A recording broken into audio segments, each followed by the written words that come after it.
Hi folks, welcome to my channel the average dermadoc. ఇక మొదలెడదామా?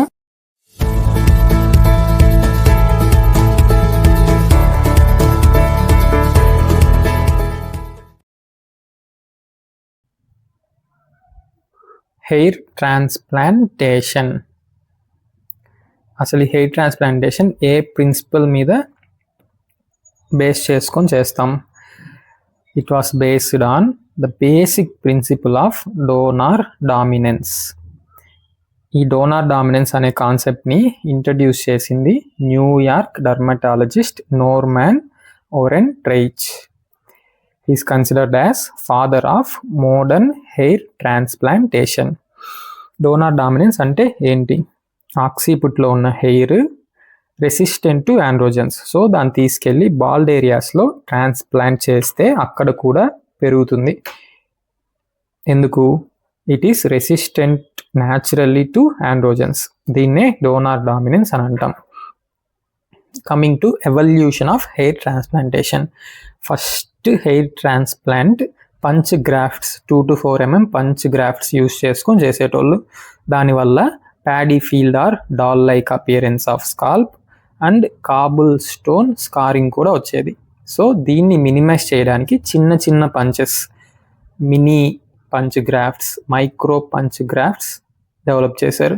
Mini punch graft వచ్చి 6 to 8 హెయిర్ని ఒక్కసారి transplant చేస్తే, మైక్రో వచ్చి 1 to 2 హెయిర్ని ట్రాన్స్ప్లాంట్ చేస్తుంది. నెక్స్ట్ ఇంకా అడ్వాన్స్డ్గా మల్టీ స్ట్రిప్ హార్వెస్టింగ్ వచ్చింది. దీంట్లో ప్రాబ్లం ఏంటి? మల్టిపుల్ స్కార్స్ పడుతున్నాయి అనేసి just single strip harvesting method, also known as follicular unit transplantation develop చేశారు.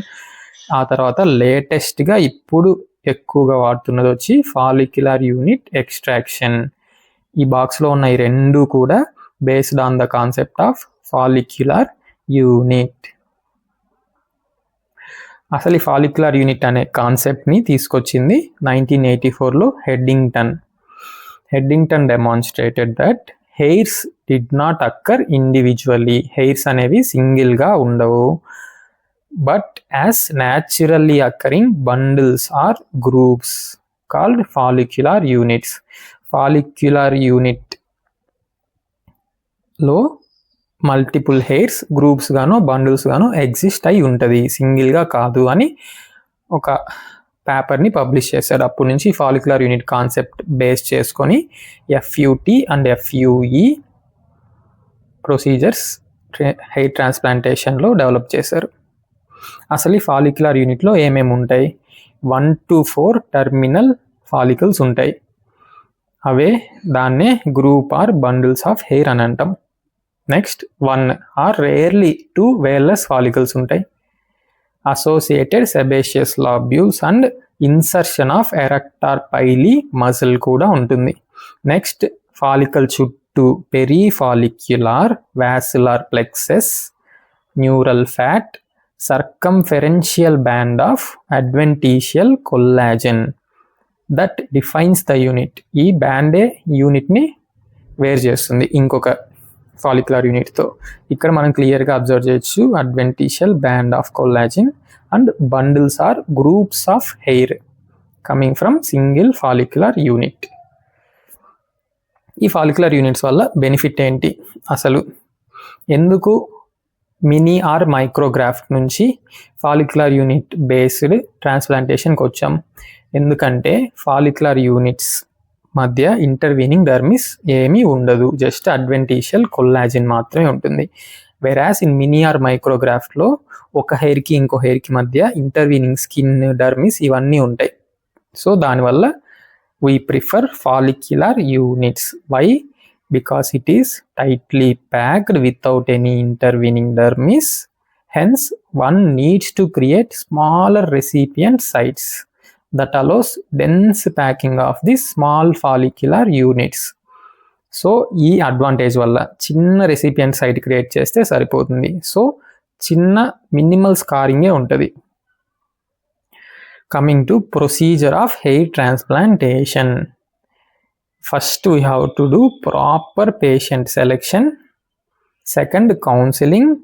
Next pre operative workup giving local anaesthesia.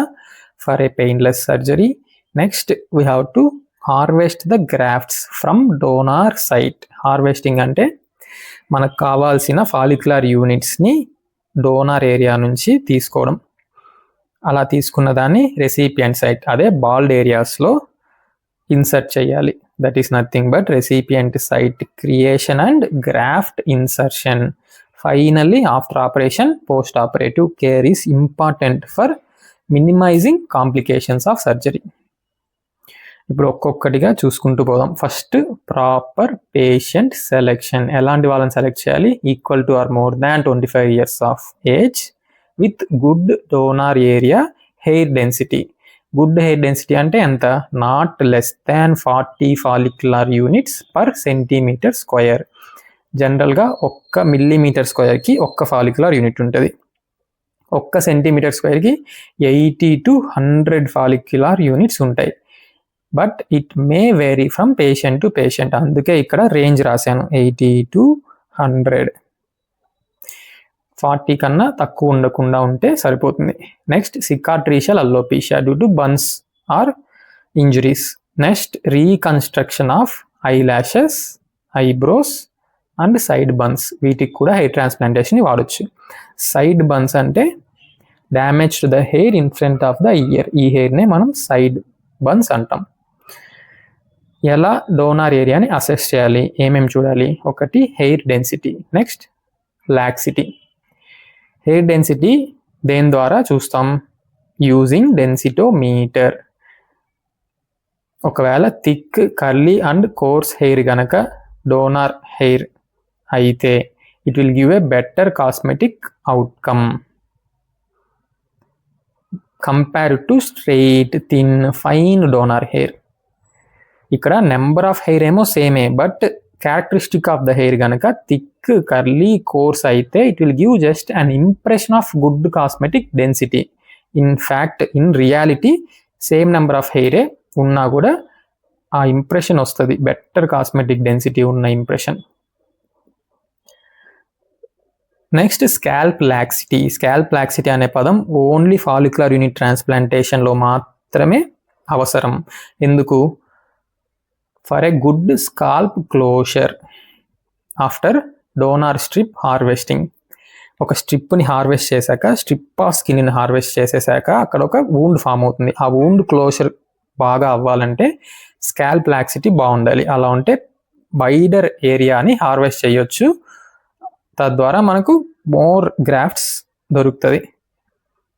Plus we can avoid unsightly wide scar if scalp laxity is optimum.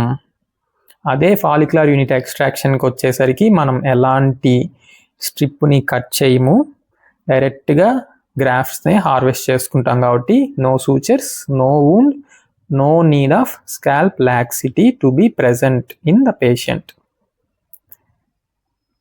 ఇప్పుడు పేషెంట్ని select చేసుకున్నాం. Next, counselling ఇవ్వాలి. ఏమేమి చెప్తాం? Entire procedure needs to be explained before taking informed consent. మొత్తం procedure అంతా క్లియర్గా explain చేసి, never over promise, always under promise and over deliver. Informed consent తీసుకున్నాక we can proceed to pre operative workup. History తీసుకుంటాం. Past and current medical problems, medications, known allergies, any habits of alcohol, smoking, తరోగా హిస్టరీని evaluate చేసుకొని investigations basic రొటీన్గా పంపించేవన్నీ పంపించుకుంటాం. CBC, LFT, RFT, screening. పర్టికులర్గా ఇక్కడ bleeding time, clotting time, prothrombin time, ECG కూడా పంపించుకుంటాం. ఒకవేళ పేషెంట్కి ఏమైనా అండర్లయింగ్ సిస్టమిక్ ఇల్నెస్ బయటపడితే హిస్టరీ తీసుకునేటప్పుడు we have to send him for medical fitness from physician. ఇంకా మినాక్సిడిల్ని, స్మోకింగ్, ఆల్కహాల్, ఆస్పిరిన్ వీటన్నిటిని ప్రయార్ సర్జరీ 2 to 3 days వరకు అవాయిడ్ చేయాలి. Why? To reduce intra operative bleeding. Photo documentation చెయ్యాలి. యూజువల్లీ 5 photos తీసుకుంటాం. ఎక్కడెక్కడ? Front and back, top and both sides of the scalp document చేసి పెట్టుకోవడానికి ఫొటోస్ తీసుకుంటాం before surgery. Next, to reduce anxiety, anxiolytics like lorazepam ఇవ్వాలి before surgery, pre operative వర్కప్లోనే. Then local anaesthesia ఎందుకు ఇస్తాం? For a pain free surgery. ఎందుకు? Both anxiety and pain may lead to elevation in BP which leads to intraoperative bleeding. So intraoperative bleeding తగ్గించుకోవడానికి యాంగ్జైటీని తగ్గిస్తాం. అసలు painless surgery కోసం local anaesthesia. ఎలాంటి local anaesthesia? Ring black ఇచ్చుకుంటాం, మొత్తం donor ఏరియాలో infiltrate చేసుకుంటాం. Recipient సైట్లో ఫ్రంటల్ హెయిర్ లైన్ మొత్తం ఇచ్చుకొని ఆర్క్ లాగా వెనక్కి, అలాంగ్ విత్ నర్వ్స్ కూడా బ్లాక్ చేసుకుంటాం. సూప్రాట్రాక్లియర్ అండ్ సూప్రాఆర్బిటల్ నర్వ్స్ కూడా బ్లాక్ చేసుకుంటాం ఈ లోకల్ అనస్థీషియా యూజ్ చేసుకొని. ఏంటి ఆ లోకల్ అనస్థీషియా? లిగ్నోకైన్. అడ్రినల్తో పాటుగా ఇస్తే ఎక్కువసేపు పనిచేస్తుంది. ఇది 2 to 3 minutesలోనే వర్క్ చేయడం స్టార్ట్ చేసి 2 to 3 hours పనిచేస్తుంది అడ్రినల్తో పాటు ఇస్తే. ఒకవేళ బుప్వాకైన్తో కలిపిస్తే ఇంకా ఎక్కువసేపు పనిచేస్తుంది, 4 to 5 hours. సో అంతసేపు మనం హెయిర్ ట్రాన్స్ప్లాంటేషన్ చేసుకోవచ్చు painless. Before proceeding to local anaesthesia always we have to do intradermal test dose for checking hyper sensitivity reaction. A type of hyper sensitive reaction ఇక్కడ మనం చెక్ చేస్తుంది? Type 1 hyper sensitive reactions అన్నిటి మీద video చేసి upload చేశాను, ఒకసారి దాన్ని కూడా చూడండి. Then local anaesthesia. ఎలాంటి లోకల్ అనస్థీషియాని ప్రిఫర్ చేయాలి? Tumescent anaesthesia. Why? It helps to elevate the skin from underlying large vessels and also in achieving vasoconstriction. So తక్కువగా ఉంటుంది బ్లీడింగ్, ఇంకా ట్రాన్స్ప్లాంటేషన్కి పనికొస్తుంది. ట్యూమిసెంట్ అనస్థీషియా అంటే ఏంటంటే మన లోకల్ అనస్థీషియా లిగ్నోకైన్ని ఫుల్గా డైల్యూట్ చేసి ఎక్కువ డోసేజ్, ఎక్కువ క్వాంటిటీలో, వాల్యూమ్లో ఇస్తాం. To elevate skin from underlying large vessel. ఆ డైల్యూయెంట్ రింగర్ లాక్టేట్ అవ్వచ్చు, నార్మల్ సెలైన్ అవ్వచ్చు, కానీ ఇక్కడ రింగర్ లాక్టేట్నే ప్రిఫర్ చేస్తాం. Along with Ringer lactate we'll add triamcinolone acetate. ఈ ట్యూమిసెంట్ అనస్థీషియాకి యాడ్ చేసేస్తాం. ఎందుకు? పోస్ట్ ఆపరేటివ్ ఎడిమా తగ్గించడానికి. అనస్థీషియా ఇచ్చేసాం. ఇప్పుడు ఇంట్రా ఆపరేటివ్గా కేర్ తీసుకోవాలి. ఎలా? Through monitoring BP, pulse and signs of local anaesthesia toxicity. కాన్స్టెంట్గా చెక్ చేస్తూ ఉండాలి. ఏమన్నా పెరియోరల్ నమ్నెస్ కానీ, visual disturbances, tremors, convulsions, patient కోమాలో వెళ్తున్నాడేమో చూసుకోవాలి. సో దీన్ని ట్యాకిల్ చేయడానికి always all facilities for resuscitation along with ACLS, advanced cardiac life support trained person, preferably anaesthetist availability ఉండేలా చూసుకోవాలి. సో లోకల్ అనస్థీషియా ఇచ్చేసాక ఇప్పుడు మనం గ్రాఫ్ట్స్ని హార్వెస్ట్ చేసుకోవచ్చు. అంటే డోనార్ ఏరియా నుంచి ఫాలిక్యులర్ యూనిట్స్ని తీసుకోవడం 2 టెక్నిక్స్ ద్వారా తీసుకోవచ్చు. FUT, FUE.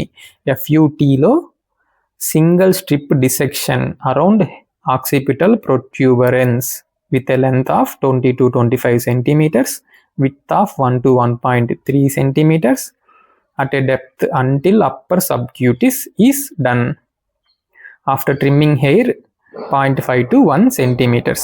ముందుగా డోనార్ ఏరియాలో ఉన్న హెయిర్ మొత్తాన్ని 0.5 to 1 centimeter లెంత్కి ట్రిమ్ చేసేసుకొని ఒక స్ట్రిప్ని డిసెక్ట్ చేసుకుంటాం. ఎంత పొడవు ఉన్న స్ట్రిప్? 20 to 25 centimeters. ఎంత వెడల్పు? 1 to 1.3 centimeters. Depth until upper subcutis. ఈ ఇంటాక్ట్ స్కిన్ని అలాంగ్ విత్ హెయిర్ ఫాలికల్స్ ఉన్నదాన్ని డిసెక్ట్ చేసి తీసుకుంటాం. అలా తీసుకున్నాక గ్యాప్ వూండ్ ఫామ్ అవుతుంది, దాన్ని క్లోజ్ చేసుకోవాలి. ఇక్కడ మనం యూజ్ చేసే టెక్నిక్ వచ్చి ట్రైకోఫైటిక్ క్లోజ్యూర్ టెక్నిక్. ఎందుకు పర్టికులర్గా ఈ టెక్నిక్ని యూజ్ చేయాలి? To avoid wide scar and to allow hair to grow through thin scar. ఎలా జరుగుతుంది? హెయిర్ స్కార్ లోపల నుంచి ఎలా గ్రో అవుతుంది? ఈ ట్రైకోఫైటిక్ క్లోజర్ టెక్నిక్లో ఇప్పుడు మనకు గ్యాప్కి 2 ఎడ్జెస్ ఉన్నాయి. ఒక ఎడ్జ్ ఎపిడర్మిస్ని 1 mm వరకు స్నిప్ చేసేసి రెండింటిని కలిపి సూచరింగ్ చేస్తాం. సో ఆ ఎడ్జెస్లో నుంచి, స్కార్లో నుంచి హెయిర్ గ్రో అయ్యే విధంగా. ఇప్పుడు మనకు స్ట్రిప్ దొరికింది. ఆ స్ట్రిప్ ఆఫ్ స్కిన్ మీద హెయిర్ ఉంది. ఈ హెయిర్ని మనం under stereo microscopic magnification we'll cut into 2 to 2.5 mm చిన్న చిన్న small with sections called slivers. వీటిని సిల్వర్స్ అని అంటాం. చిన్న చిన్న పీసులుగా కట్ చేసుకుంటాం. ఈ కట్ చేసిన పీసెస్లో ఎక్సెస్ ఎపిడర్మిస్ని, డర్మిస్ని, ఫ్యాట్ని జాగ్రత్తగా ట్రిమ్ చేసుకుంటూ ఫైనల్గా ఫాలిక్యులర్ యూనిట్ మనం హార్వెస్ట్ చేసుకుంటాం.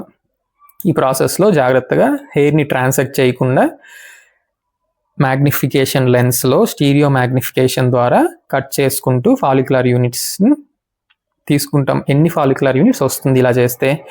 thus yielding 2000 to 2500 grafts, nothing but follicular units, amounting to a total of 4000 to 5000 hairs. ఇది ఫాలిక్యులర్ యూనిట్ ట్రాన్స్ప్లాంటేషన్ ద్వారా హార్వెస్ట్ చేసుకున్నాం. ఇప్పుడు ఫాలిక్యులర్ యూనిట్ ఎక్సిషన్ అంటే ఏంటో చూద్దాం. ఇక్కడ సూచర్స్ అవసరం లేదు, స్కార్ పడదు, డిసెక్షన్ చేయాల్సిన అవసరం లేదు. డైరెక్ట్గా we can harvest grafts using small punch after trimming hair 1 to 2 mm. ముందుగా డోనార్ ఏరియాని ఉన్న హెయిర్ మొత్తాన్ని 1 to 2 mmకి చాలా చిన్న సైజులో ట్రిమ్ చేసుకొని డైరెక్ట్గా పంచ్ని ఫాలిక్యులర్ యూనిట్ మధ్యలోకి పెట్టి ఇన్సర్ట్ చేసి ఆ ఫాలిక్యులర్ యూనిట్ని ఎక్స్ట్రాక్ట్ చేసుకుంటాం. అలా వచ్చిన ఫాలిక్యులర్ యూనిట్స్ని కోల్డ్ సెలైన్లో కానీ రింగర్ లాక్టేట్లో కానీ ప్రిజర్వ్ చేసి పెట్టుకోవాలి. ద రిజల్టెంట్ స్మాల్ హోల్స్, ఇక్కడ ఏమి గ్యాప్ ఏం ఫామ్ అవ్వట్లేదు, వూండ్ ఏం ఫామ్ అవ్వట్లేదు, జస్ట్ స్మాల్ హోల్స్ ఫామ్ అవుతుంది. Which will heal with inconspicuous and minimal scarring within a day, ఒక్క రోజులోనే హీల్ అయిపోతుంది. ఎలాంటి సూచర్స్ చేయాల్సిన అవసరం లేదు. హెయిర్ ఇన్సర్షన్ చేస్తున్నప్పుడు కూడా we have to insert the grafts in cold Ringer lactate and saline constantly. Why? To avoid desiccation. Desiccation అంటే drying up and ultimately to avoid death of the follicular units. ఎందుకు? Only intact and viable follicular units మాత్రమే will result in good uptake and hair growth. అంత కష్టపడి గ్రాఫ్ట్స్ని extract చేశాక cold సెలైన్లో కానీ ringer లాక్టేట్లో కానీ కాన్స్టెంట్గా immerse చేస్తూ ఉండకపోతే it will dry and it will become or we will render by ourselves as non-viable. So viable-గా ఉంచుకోవడానికి ఎంటైర్ ప్రొసీజర్ మొత్తం we have to constantly immerse it. Now coming to differences between follicular unit transplantation versus follicular unit excision. ఈ రెండు techniques graft harvest చేయడానికి use అయ్యే different methods. ఒక దాంట్లో ఏమో లీనియర్ స్కార్ ఫామ్ అవుతుంది, ఎందుకంటే సూచర్స్ వేస్తాం, గ్యాప్ వూండ్ ఫామ్ అవుతుంది.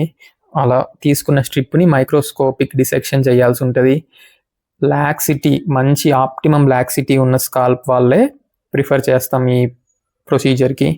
బియర్డ్ ఆర్ బాడీ హెయిర్ని డోనార్ హెయిర్గా ఈ ప్రొసీజర్ ద్వారా తీసుకోవడానికి కుదరదు, ఎందుకంటే స్కార్ పడుతుంది కాబట్టి.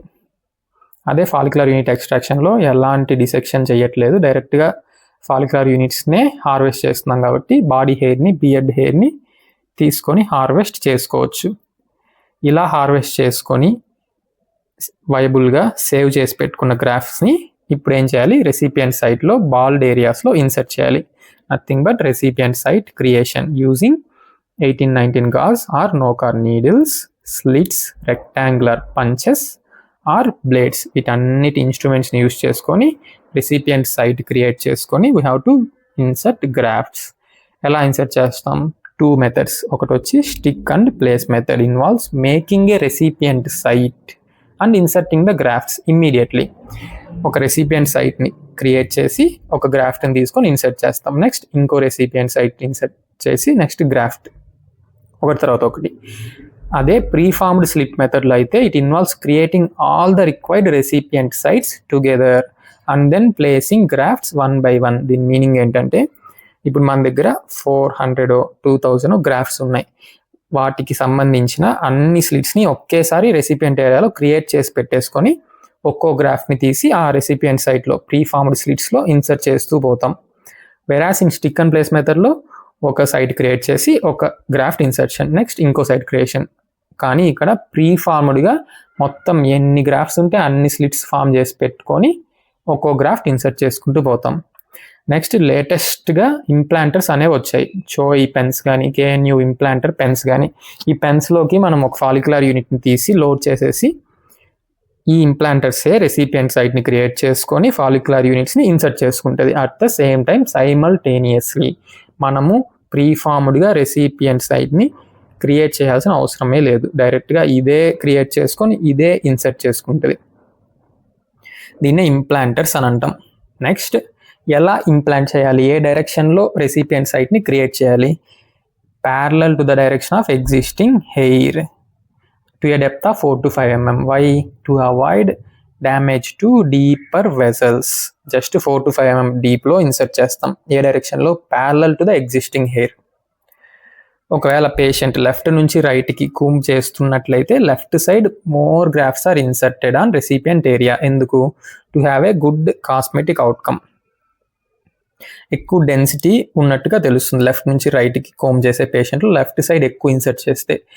సింగిల్ హెయిర్ ఉన్న ఫాలిక్యులర్ యూనిట్స్ అన్నిటిని will use to reconstruct frontal hair line. అదే larger grafts having 2 to 3 hairs will be placed behind the frontal hairline over the bald areas. PRP along insertion. మనం గ్రాఫ్ట్స్ని insert చేస్తున్నప్పుడే PRP కూడా ఇచ్చుకోవచ్చు. Why? It will have growth factors which will improve the survival of graft and it will act as a holding solution. ఈ మొత్తానికి transplant చేసేసాం donor area నుంచి recipient ఏరియాకి. అలా ట్రాన్స్ప్లాంట్ చేశాక కూడా majority of the hair falls within 2 to 4 weeks because of telogen effluvium. ఎందుకు? Hair transplantation కూడా ఒక సర్జరీనే. సర్జరీ ఇండ్యూస్డ్ స్ట్రెస్ వల్ల majority of the transplanted hair మొత్తం రాలిపోయి actual growth begins from 4th month at the rate of 1 centimeter per month. Optimum results ఎప్పుడు చూస్తాం? Transplantation జరిగిన 1 yearకి మేల్స్లో, 1.5 yearకి ఫిమేల్స్లో. ఎందుకు? ఫిమేల్స్లో లెంతియర్ హెయిర్ ఉంటేనే ఆప్టిమమ్ రిజల్ట్ వచ్చినట్టు మెన్తో కంపేర్ చేస్తే. Now post operative care. Final thing, good post operative care helps to avoid or minimize complications of transplantation, which is rare and minimum. Transplantation is safe procedure. Complications చాలా తక్కువగా ఉంటే రేర్గానే ఉంటుంది. అవి కూడా avoid చేయడానికి మనం పోస్ట్ ఆపరేటివ్ కేర్ తీసుకోవాలి. ఏమేం చేయాలి? We have to avoid smoking, alcohol, exertional work, heavy exercises using head and neck. ఎప్పటి వరకు? Up to 2 weeks after surgery. Oral antibiotics and analgesics start చేసుకుంటాం ఆన్ ద డే ఆఫ్ సర్జరీయే. Finasteride can be started the very next day. Minoxidil start చేయడానికి 1 week wait చేసిన తర్వాతే start చేసుకుంటాం. Next, sutures. ఒకవేళ follicular unit ట్రాన్స్ప్లాంటేషన్లో non absorbable sutures కనుక వేసుంటే we have to remove it after 2 weeks. Then wound care. First 3 to 4 days వూండ్ని మనం కోల్డ్ కంప్రెసెస్తోనే క్లీన్ చేయాలి యూజింగ్ స్టెరైల్ నార్మల్ సెలైన్. ఎందుకు? To maintain a moist environment. Moist environment is very important for optimal hair uptake and growth and to reduce crust formation. Recipient సైట్లో crust form అవ్వకుండా moist environment ఉండేలా చూసుకోవాలి first 3 to 4 days. ఒకవేళ bleeding కనుక వస్తే we have to control it with firm pressure application or cold compresses. ఈ cold compresses ఎలా control చేస్తుంది బ్లీడింగ్ని? It will stimulate vasoconstriction, it will stimulate clot formation. Next, peri orbital oedema వచ్చే chances ఉన్నాయి. It will become evident after 3 to 4 days. దీన్ని ఎలా treat చేసుకుంటాం? By keeping ice packs around the eyes and asking the patient to sleep in lateral position. ఏదో ఒక సైడ్కి తిరిగి పనుకోమని అడ్వైస్ చేస్తాం. లేదా we can prescribe prednisolone low dosages 3 to 4 days వరకు ప్రిస్క్రైబ్ చేసుకోవచ్చు. Post operative pustules will be seen at 2nd or 3rd month due to piggy backing. ఈ పిగ్గీ బ్యాకింగ్ అంటే ఏంటంటే ఒకే స్లిట్లో మోర్ దాన్ 2 ఫాలిక్యులర్ యూనిట్స్ కనుక ఇన్సర్ట్ చేసి పడేస్తే అప్పుడు పస్ట్యూల్స్ ఫామ్ అయ్యే ఛాన్స్ ఉంది. It will resolve on its own. ఒకవేళ రిజాల్వ్ అవ్వకపోతే or else we have to drain. ఎక్కడ పస్ ఉన్నా యాప్సెస్ ఉన్నా we have to drain, no other option. Channel పేరు గుర్తుందిగా, the average derma doc. Like, share, subscribe చేయడం మాత్రం మర్చిపోకండి. Thank you. హస్త లా విస్తా, దస్ విదాన్యా.